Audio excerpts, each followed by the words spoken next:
Kelly Mullins, Communication 101, Persuasive Speech. My audience.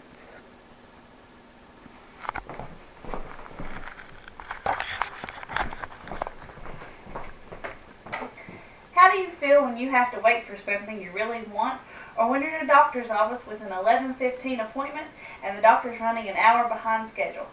What if it was something you could not live without? That's what it's like for many in our society today, waiting for an organ transplant. One of the people on the waiting list for an organ transplant could be someone you work with or that's related to you. Today, I would like to talk about our need for organ donation and how to become an organ donor. Also, I'd like to inform you of the benefits your family and donor recipient can receive from your donation. People around the world, but also here in Virginia, need organ transplants and need our help.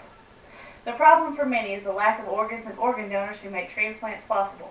The organs of the body that can be transplanted at the current time are kidneys, heart, lungs, liver, pancreas, and intestines. Kidney and pancreas transplants, heart and lung transplants, and other combined transplants are also performed. Organs cannot be stored and must be used within hours of removing them from the donor's body.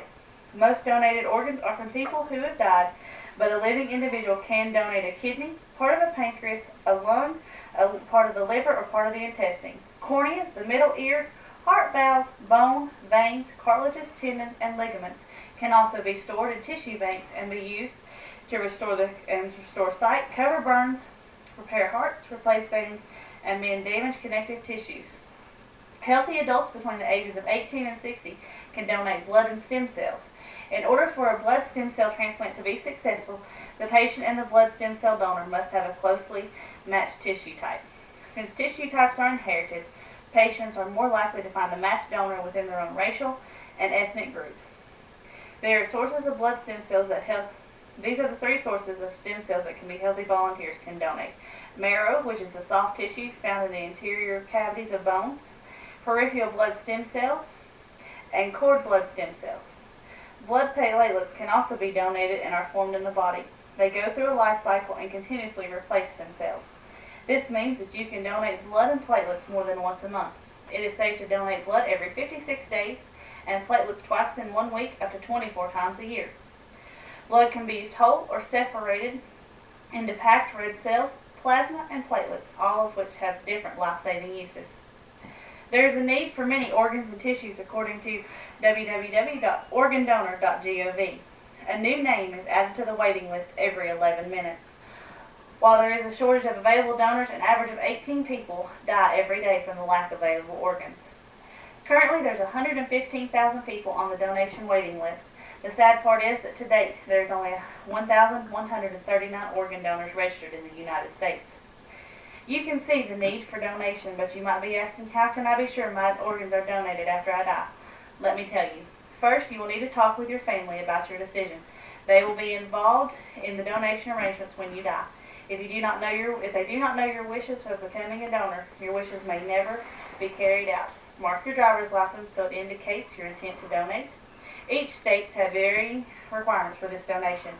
Be sure to check with your state for the specific requirements. They can include something simple as filling out a uniform donor card. The donor card will say what organs you wish to have donated and also the places for your family members to sign to indicate you have discussed your wishes with them. You can find this card and other information on becoming a donor in the state of Virginia at www.save7lives.net. Organ donation has benefit for both the donor's family and the recipient. The problem arises when you are thinking about becoming a donor but never do anything about it. Then no one knows your wishes and there's an increased shortage of available organs for transplant occurs. As you can easily see, donating your organs can be one of the most important decisions you can ever make, and also the greatest gifts of life you can ever give. I've told you about the need for organ donation, how you can become an organ donor, and finally how you and your family will benefit along with the recipient's family from your decision. You can become a donor by filling out a card and or making your wishes known on your driver's license. Organ donation is the greatest gift you could ever give someone. You are giving the gift of life. Imagine if it was your son, daughter, mother, sister, brother, or father needing this gift. You would want someone to step in and give you and your family the gift of life. Find it in your heart to donate the organs to give precious life to the thousands that are waiting.